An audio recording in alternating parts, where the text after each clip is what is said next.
Good morning everyone. Welcome to the exam oriented academy for MPSC राज्यसेवा पूर्व परीक्षा 2021. आणि आपल्याकडे आता एक 85 दिवस राहिलेत आणि या 85 दिवसामध्ये आपण ओव्हरऑल अभ्यास काय करायला पाहिजे आणि काय करायला नाही पाहिजे याच्याबद्दल आज आपण थोडक्यात बोलूया. पहिली गोष्ट, ऑक्टोबर 2021 हा आपल्याकडं पहिला महिना आहे जिथं आपण आपल्या अभ्यासाला सुरुवात केलेली आहे. मग ह्या महिन्यामध्ये नेमकं कुठल्या गोष्टीवरती फोकस करायला पाहिजे, तर अशा गोष्टी ज्या आपण शक्यतो जास्त वेळा वाचलेल्या नसतात त्याला आपण एक थोडक्यात एक नॉन कन्व्हेन्शनल पार्ट असं म्हणू शकतो. तर मग या नॉन कन्व्हेन्शनल पार्टमध्ये काय काय येतं. पहिली गोष्ट येते ती सीसॅट.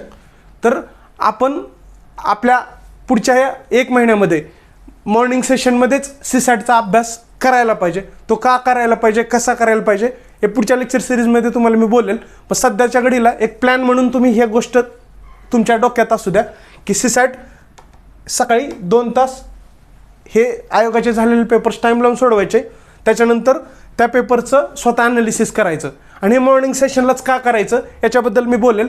सध्याच्या घडीला एवढं माहीत असू द्या की एक तुम्हाला सीसॅट मॉर्निंग सेशनला करायचं आहे आणि हे आयोगाचे झालेले 8 पेपर्स आपल्यासाठी ते बायबल आहेत, ठीक आहे. आणि त्या बायबलवरतीच आपल्याला फोकस करायचं आहे. ते बायबल का आहेत हे तुम्हाला समजेल, बोला आपण त्याच्यावरती. पण त्याच्यानंतर नॉन कन्व्हेन्शनल पार्टमधला दुसरा पार्ट येतो तो म्हणजे GSचा.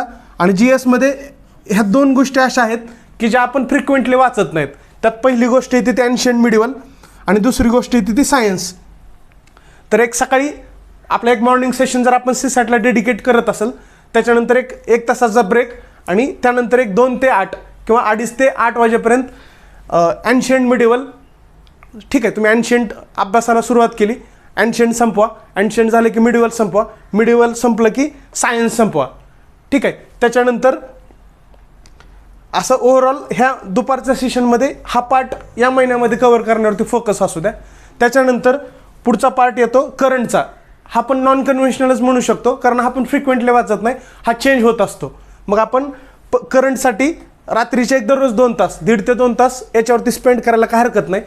मग त्याच्यामध्ये नेमकं करायचं काय हा सगळ्यांसाठी एक मोठा प्रश्न आहे. नेमकं करंट वाचायचं काय. तर नोव्हेंबर 2021 ते जानेवारी 2021च्या परिक्रमा दररोज 2 दिवसाला एक परिक्रमा आपण संपवू शकतो. ह्या अनुषंगानं तुमचं प्लॅनिंग करायचं. परिक्रमा सध्या वाचून घ्यायच्या.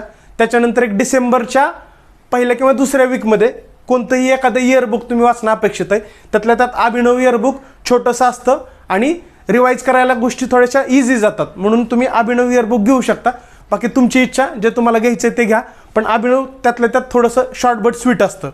तर एक ऑक्टोबर महिन्यामध्ये एवढ्या गोष्टी जर झाल्या तर ओव्हरऑल तुमचा अभ्यास बघा, हे 200 मार्काचा तुमचा पार्ट कवर होतो. एन्शियंट मिडिवलवरती 8 ते 9 क्वेश्चन असतात, म्हणजे एक 15 ते 20 मार्काचा तुमचा अभ्यास हा कवर होतो.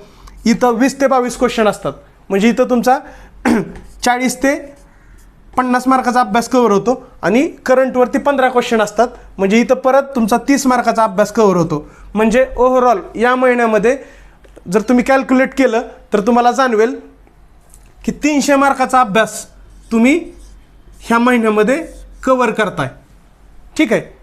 तर अगोदर हे 300 मार्क फोकस करायचे आणि हा आपण अभ्यास फ्रिक्वेंटली करत नाही म्हणून ह्या अभ्यासावरती आपण फोकस करायचा. म्हणजे ऑक्टोबर महिन्यामध्येच माझा 300 मार्काचा अभ्यास संपला आहे हे ज्यावेळेस आपण आपल्या माइंडला सांगतो त्यावेळेस आपलं माइंड रिलॅक्स होतं आणि परत ते इफिशियंटली अजून काम करतं. मग पुढचा महिना येतो नोव्हेंबर 2021. याच्यामध्ये बेसिकली कन्व्हेन्शनल पार्टवरती फोकस करायचा. कन्व्हेन्शनल पार्ट म्हणजे काय, जे आपण सारखं वाचतो. सोशो इकॉनॉमिक डेव्हलपमेंट, इकॉनॉमिक्स नाही, सोशो इकॉनॉमिक डेव्हलपमेंट. इकॉनॉमिक्स आणि सोशो इकॉनॉमिक डेव्हलपमेंट याच्यात फरक काय असतो मी GSच्या स्ट्रॅटेजीच्या लेक्चरमध्ये त्याच्याबद्दल बोलेल. त्याच्यानंतर दुसरा पार्ट जिओग्राफी आणि इन्व्हायरमेंट. त्यातल्या त्यात इन्व्हायरमेंटवरती 3 ते 4 क्वेश्चन असतात किंवा मॅक्स 5 क्वेश्चन इन्व्हायरमेंट येतात आणि त्यातले 3 क्वेश्चन हे खूप इझी लेवलचे असतात.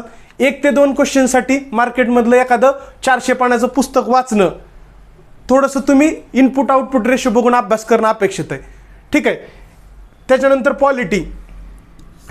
त्यात पॉलिटी म्हटलं की लक्ष्मीकांतमधले जे असे टॉपिक्स जे परीक्षेच्या अनुषंगाने महत्त्वाचे आहेत तेवढे टॉपिक आपण करणं अपेक्षित आहे. त्याच्यामध्ये नंतर मग पंचायत राज येतं. पंचायत राजवरती हार्डली एखादा क्वेश्चन असतो, तर मग परत त्याच्यासाठी पंचायत राज वाचणं अपेक्षित नाही. ठीक आहे. त्याच्यानंतर पुढचा पार्ट येतो मॉडर्न हिस्ट्री. मॉडर्न हिस्ट्रीमध्ये 5 ते 6 क्वेश्चन्स असतात. कुठलंही एक तुम्ही जे पुस्तक वाचलंय ते मॉडर्न हिस्ट्रीसाठी रिवाईज करणं अपेक्षित आहे. ठीक आहे. मग हे करत असताना 2-3 गोष्टी लक्षात ठेवा. 1 महाराष्ट्राची जॉग्रफी, 2 महाराष्ट्राची हिस्ट्री, 3 पंचायत राज. हे टॉप ह्याच्यासाठी एखादं पुस्तक वाचण्यापेक्षा याच्यावरती आयोगाने विचारलेले क्वेश्चन्स फक्त तुम्ही एकदा रिवाईज केले तरी मोर दॅन सफिशियंट आहे. मग आणि हे करण्यासाठी जो तुम्हाला टाईम लागणार आहे, जो तुमचा हे न केल्यामुळे जो तुमचा टाईम वाचणार आहे तो टाईम तुम्ही सीसॅटला डेडिकेट करू शकता. आणि सीसॅट पास होण्यासाठी किती क्रुशियल आहे हे तुम्हाला माहीत आहे. आणि हे मी सीसॅटच्या स्ट्रॅटेजीच्या लेक्चरमध्ये ते पण तुम्हाला सांगेल किंवा नेमकं सीसॅटला आपण एवढा किती वेळ द्यायला पाहिजे आणि तो का द्यायला पाहिजे. त्याच्यानंतर ह्याच महिन्यामध्ये आपण पहिल्या महिन्यामध्ये सीसॅट मॉर्निंग टायमिंगला केलं होतं, फ्रेश टायमिंगला, आणि याच्यामध्ये आपला फोकस फक्त आयोगाचा पेपर्स होता.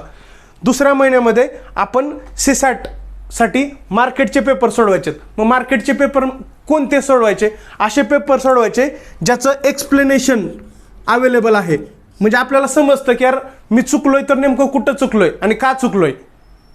मग त्यातल्या त्यात युनिक अकॅडमीचे पेपर असतील, भूषण दूत सरांचे पेपर असतील, ह्याचं एक्सप्लेनेशन अवेलेबल असतं म्हणून हे पेपर सोडवायचे. याच्या व्यतिरिक्त आणखी जर तुम्हाला कुठले एक्सप्लेनेशनचे पेपर मिळत असतील तर ते सुद्धा तुम्ही सोडवू शकता. फक्त सीसॅटसाठी एकाच अकॅडमीचे खूप सारे पेपर सोडवण्यापेक्षा वेगवेगळ्या अकॅडमीचे 2-3 जर पेपर तुम्ही सोडवले तर तुमची प्रॅक्टिस चांगली होऊ शकते. आणि मार्केटचे पेपर सोडवण्यामागचा एकच पर्पज आहे, प्रॅक्टिस करणं. आणि प्रॅक्टिस का करायची, ठीक आहे, ह्याच्याबद्दल सुद्धा परत सीसॅटच्या स्ट्रॅटेजी लेक्चरमध्येच मी त्याच्याबद्दल इन डिटेल बोलेन. फक्त ओव्हरऑल प्लॅनमध्ये तुम्हाला सांगतोय की इथं हा कन्व्हेन्शनल पार्ट कव्हर करणं, इथं तुमचं सीसॅटचे मार्केटचे पेपर कव्हर करणं, आणि परत राहिलेले 9 ते 11 इथं परत तुमचं ॲज युजल करंट चालू ठेवायचं. इथं तुमच्या ऑलमोस्ट परिक्रमा संपलेल्या असतील. या महिन्यामध्ये त्या परिक्रमा रिवाईज करण्यावरती भर द्यायचा. ठीक आहे. त्याच्यानंतर डिसेंबर 2021.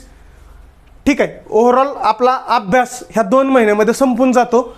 डिसेंबर 2021मध्ये हा प्युअरली तुमचा रिव्हिजनसाठीचा वेळ असतो.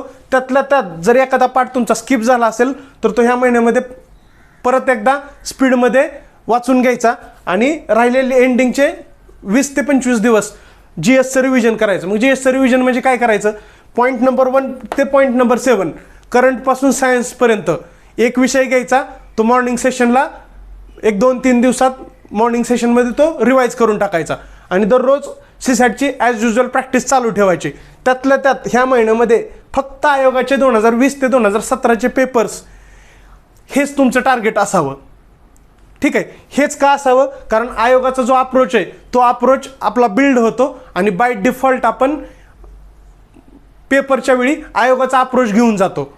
प्लस इथं मार्केटच्या पेपरसोबत तुम्हाला एक गोष्ट व्हॅल्यू ॲड करायची आहे.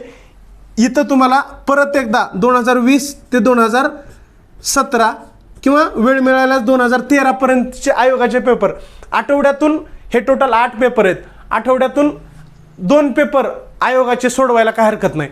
2 पेपर आयोगाचे सोडवायचे आणि राहिलेले 5 दिवस मार्केटमधला एक पेपर सोडवायचा. ठीक आहे.